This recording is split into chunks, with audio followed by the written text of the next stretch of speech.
Here and make room for Elder Bruce Dotson, who's going to bring his morning message based on the weekly Torah portion, Noach. Love you, brother. Thank you, I'm Alan. going to go over and give you a hug. Love you, buddy. I'm glad we didn't hot mic or do something weird there. And that would have. I was braced for it. Well, Shabbat Shalom, everyone. Alan's right. I'm just going to talk about the Parsha some. And it really is an action-packed Parsha, and it's kind of hard to know where to go. So I went a little here, a little there. And but yeah, it's got everything. It's got your Tower of Babel, a good dose of genealogy. I know everyone loves that, right? A chapter or two. Cute animals, and of course the destruction of the planet. And then the ark, right? So all of that goes together in the soup for Parsha Noach. And he doesn't destroy the earth, but certainly floods the earth. Yeah. So, but really, Noah is relegated to a cute kid story by a lot of people and a lot of culture, and it's understandable, but it certainly is okay to have a kid's version of things, but not as the only version. And a lot of people would say, I remember a buddy of mine who was not a believer decades ago talking about, that, well, the story of Noah is not really that big of a deal. In fact, a lot of cultures have their own flood stories, right? And I, of course, looked it up. That would include the ancient Assyrians, Babylonians, Greeks, the Germanic tribes, the Aztecs, Native North Americans, the Chinese, the Indonesians, and many, many others have some element or some portion of a flood story in their history of their people. And so scoffers would try to use this to show that the Bible isn't anything special, but really think about it. Why wouldn't every culture have a flood story? How could you not have a flood story? We're all descendants of Noah. So I couldn't resist some facts and math about the ark, so bear with me while we run through that, and then we'll get on to other stuff. So, but let's go straight to the ark. Genesis 6:15, it gives the dimensions. Here is how you are to build it. The length of the ark is to be 450 feet. Complete Jewish Bible has it in feet. For you purists out there, that's 300 cubits. All right. How long is a cubit? It's from here to here. It's about 18 inches. Its width is 75 feet, or 50 cubits, and its height is 45 feet, or 30 cubits. So, sounds pretty big, but how big is that? So again, playing with the numbers just to see, to help visualize, 450 feet long, 75 feet wide, 3 levels high. That's about 101,250 square feet. That's a pretty good size boat. Again, because we're Americans, think about a football field is 57,600 square feet. So about 1 3/4 football fields is the surface area inside the ark. I'm with Alan. I'm getting tired just thinking about that. I don't want to walk that much. Well, yeah, a track usually goes around a football field, which I know it's bigger than the field, but that's a 1/4 mile, right? Just to walk around a football field. Do it 1 3/4 times. So also imagine, which this would not be very comfortable, but if you put people shoulder to shoulder on a football field, technically, at least for a few minutes, you could fit 28,800 people on one of those football fields. So if you take the 101,000 square feet of the ark, you could fit 50,625 people in the ark. So again, would you do that? No, but just to help visualize, it is kind of big. But anyway, that's my my take on the ark. I enjoy crunching those numbers sometimes. So, but if we go back to the end of last week's Parsha, it kind of lays the groundwork for this week's. Genesis 6:5-7. Then Adonai saw that the wickedness of humankind was great on the earth, and that every inclination of the thoughts of their heart was only evil all the time. So Adonai regretted that he had made humankind on the earth, and his heart was deeply pained. So Adonai said, I will wipe out humankind. Oh, that's better.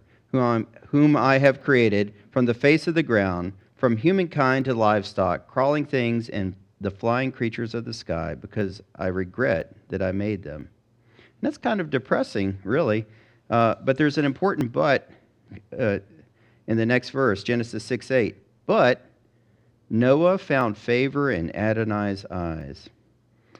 In the Brit Hadashah, the Apostle Peter said some things about Noah, and I think we read some of that already. That would be 2 Peter 2:5. He did not spare the ancient world. He preserved only Noah, a proclaimer of righteousness, along with 7 others when he brought a flood upon the world of the ungodly. By the way, just to tempt you to watch the Torah Club video today, they give at least one explanation why. How would Peter know that? How does he know Noah was a proclaimer of righteousness? Because if you read the Torah, it doesn't actually explicitly say that. So anyway, like I say, just to lay out some crumbs for people in Torah Club, or if you want to just visit and watch the video, feel free. But yeah, Peter says that Noah was a proclaimer of righteousness. And if you get online and start reading, and a lot of traditional commentary, even Rabbi Jonathan Sachs, who I really like a lot, he's passed away now, but he there's a lot of great videos. He kind of takes, it seems to be a theme where Noah isn't held quite in as much esteem, and sometimes criticized for not doing better, basically. So you really can get in the weeds of that, and it's certainly okay to drosh about things. That's what we like to do, right? So, but yeah, the traditional debates really, well, how righteous was Noah? I mean, compared to the generation he lived in, yes, he was righteous, but they were really bad. So how righteous was he? He wasn't able to save anyone else, just his family and himself. And what it seems to be, and again, this is not a hill to die on, but there seems to be a vein of comparing Abraham and Noah, but they're 2 different people, right? With 2 different times, with 2 different missions from God. So, but anyway, the scripture does say some nice things about Noah that lend credence to the fact that he is a righteous man. Genesis 6:9. These are the genealogies of Noah. Noah was a righteous man. He was blameless among his generation. Noah continually walked with God. The complete Jewish Bible phrases it, Noach was a man righteous and wholehearted. So yes, Noah was a righteous man, and then I will get rid of my shovel of the hole I'm digging myself. But it's hard to ignore. If you go digging around, there seems to be a strong body of work that again tries to almost pit Noah against Abraham, and I think that's an error. Not that I'm qualified to say such things, but anyway, for me, Noah is a righteous man in his time, and God had things for him to do. So, Genesis 6:10 through 12, Noah fathered 3 sons, Shem, Ham, and Japheth. Now the earth was ruined before God; the earth was filled with violence. God saw the earth, and behold, it was ruined because all flesh had corrupted their way upon the earth. So here's your pop quiz for this parsha. You guys are really smart, so my quizzes don't do much. But I like them. I need them. Which of Noah's sons was Abraham descended from? It's in chapter 11. Judah, you can't answer. Sorry. I think I heard somebody say Shem, and Shem would be correct. And but it is, if you kind of have to follow the breadcrumbs, but Abraham was descended from Shem. Now, I got some conflicting, again, the internet is wonderful and terrible at the same time, but some conflicting information about timelines of when Noah lived. One said that Noah probably died just a couple of years before Abraham was born. That's actually true. Yeah. So either way, whether it was a little overlap or no overlap or almost overlapping, Noah wasn't some abstract concept, right? Noah was part of the family. This was not thousands of years later that Abraham came along. Although it was a long time because people lived a long time. But another interesting thing, I didn't write this down, so this is very dangerous. Who was Noah's dad, Judah? Do you remember? It began with an L, didn't it? Lamech, yeah. Lamech, and then Methuselah was Lamech's dad, right? So Methuselah and Lamech both died just a few years before the flood, right? So again, just to put in context, or just help you see the pictures, yes, the world had really gone haywire, but yet there were people alive that you just go back a few chapters, right, even to Adam and Eve, the overlap of the generations because they lived so long. So anyway, it's kind of neat to, I'm not really into genealogy, but it is kind of neat to visualize and see that, hey, Methuselah died right before the flood, right? So Noah would have known Methuselah. Noah obviously knew his dad, Lamech. They would have known, they would have had some time to talk in the course of 900 years, right? So again, I'm rabbit trailing on my own path here, but how did Noah know what clean and unclean animals were? Well, how did Cain and Abel know what clean and unclean animals were? Because this information had been shared by God. And remember, everything in the Bible is true, but not everything everything in the Bible happened, but not everything that happened is actually in the Bible. So God was communicating with his creation all this time, right? So yeah, I'm sure he gave some specific instructions to Noah. It says that he does, but also there would have been generational knowledge going all the way back to Adam, passed down each subsequent generation. And you can, again, as we move forward, we're going to quickly go into Abraham's life over the next few parshas. So Abraham also, that knowledge would have been passed down to him. Direct revelation from God? Yes, absolutely, but also generational knowledge passed on. So let's see. Let me get back on track here. So Noah builds the ark. God shuts the door. It rained for 40 days and 40 nights without stopping. Anybody know that song? It's catchy, but old. And Noah was in the ark for, again, roughly a year, right around a year total. That's a long time. Y'all want to hang out in this room for 1 year? Let's do it. No. There had to be some supernatural family, getting along with each other for a year or two in that ark. So, but anyway, they get off the ark. God says, "Be fruitful and multiply." Gives them some instructions. By the way, a lot of these would sound very similar to what he had told Adam and Eve. But I guess what really struck me is, then he makes a covenant with Noah and his descendants. And so his descendants, that means me and you and you and you and you and you. And it's kind of a little sideline thing, but I'm not saying it's the most important covenant, but in fact, it's a covenant with the descendants of Noah, which includes every single one of us. Genesis 9 and 10, "As for me, I am herewith establishing my covenant with you, with your descendants after you, and with every living creature that is with you, the birds, the livestock, and every wild animal with you, all going out of the ark, every animal on earth." And then it goes on, Genesis 9:11 through 16. "I will confirm my covenant with you. Never again will all flesh be cut off by the waters of the flood, and never again will there be a flood to ruin the land.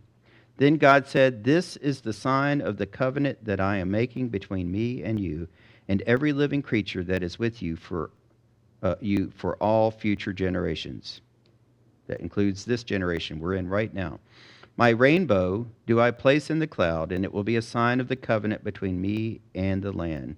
Whenever I bring clouds over the land, and the rainbow appears in the clouds, I will remember my covenant." It doesn't say you will remember my covenant, although we do, right? But God said, "I'm making a covenant with you, and I will put a sign to remind me of my covenant with you." So let's see. Never again will the waters become a flood to destroy all flesh. When the rainbow is in the cloud, I will look at it to remember the perpetual covenant between God and every living creature of all flesh that is on the land. So we get pretty excited with rainbows around my house. You know, usually people start shouting and yelling, and you're like, what's wrong? Oh, rainbow. And then we get the cameras out, and the cameras are ablazing. You know, we're taking pictures. It's great. You know, and rainbows really are kind of awe-inspiring and just really, they're pretty. But again, who is the rainbow for really? It's for God. That's who the sign is for. It's a sign that reminds the Father that despite our wickedness, he will not destroy the earth again with the flood. And that was a good reminder for me, and that there's a reason the rainbow needs to be shown again and again and again and again. It's because things aren't right with the world. Now, tradition holds that maybe there were 2 generations that didn't see a rainbow. I don't know. It's an interesting story, though, but it still ties to the fact, like, hey, if you didn't see a rainbow in your generation, that means, as a whole, you were righteous, you were doing well. So yeah, we should, at least a part of us, maybe not all of us, be reminded when we see a rainbow. The world is wicked enough to be destroyed again, but for God's mercy and long suffering. So, anyway, sorry to rain on your parade, but you know, rain does give you more rainbows, so you know. I got one person to like that joke. So anyway, again, I'm not trying to be, we need to be miserable and we need to, you know, whip ourselves when we see a rainbow. But it's not a bad idea to remember why the rainbow's there, not just for sort of entertainment. And the thing is the rainbow, though, is really spectacular in a sense. It's a physical sign that God gives us. So many things, I mean, let's be honest, you can't see it, you can't touch it, you can't hear it, right? The rainbow is a spiritual sign that we can see, right? Now, you can't get to the end of it because you can chase it all you want to, but it's a sign from God. So it's because we see it all the time, it's not so special, but it really is. It's a really neat thing that God does for us and visually. And it reminds us that God is a covenant maker. He makes the covenant to not destroy the earth, and he's a covenant keeper. He keeps the covenants that he makes, and he's not a covenant breaker. So maybe it's just for me, but that's what I just kind of kept coming to the forefront of my mind. Where God makes covenants, he keeps his covenants, and he does not break his covenants. There's a traditional blessing that said when there's a rainbow, it's about 1,800 years old. And it speaks to this. When you see a rainbow, you could say, I think I have a slide for this. Blessed are you, O Lord our God, King of the universe, who remembers the covenant, who is faithful to his covenant, and who stands by his word. Praise God. Isn't he so good? And so again, you could say, well, that's man-made. Hey, is it truth or not? Is it a good blessing? Is it a good prayer? I think it is. I'm probably going to have to write it on a piece of paper, and 5 years from now I'll learn it. But it's really, that's so awesome. When we see a rainbow, it reminds us that God is a covenant maker. He's a covenant keeper. He stands by his word. He does not break his covenants. So I'll round out with just a few scriptures. Deuteronomy 7:9. Of course, you could pull any number of ones, but Deuteronomy 7:9. From this you can know that Adonai your God is indeed God, the faithful God who keeps his covenant and extends grace to those who love him and observe his mitzvot to 1,000 generations. Now, that's not talking specifically about rainbows, but it points to the character of God. That's what I'm trying to do here. Say, yeah, he keeps his covenant. He extends grace to those who love him and observe his mitzvot to 1,000 generations. Paul ended his letter to the Thessalonian believers. Now may the God of Shalom himself make you completely holy, and may your whole spirit and soul and body be kept complete, blameless at the coming of our Lord Yeshua the Messiah. Faithful is the one who calls you, and he will make it happen. And then finally, again, start to apply the idea of covenants with God to yourself, right? Not just the rainbow, but each of the stacking covenants that apply to us, all the way up to our faith and hope in Yeshua.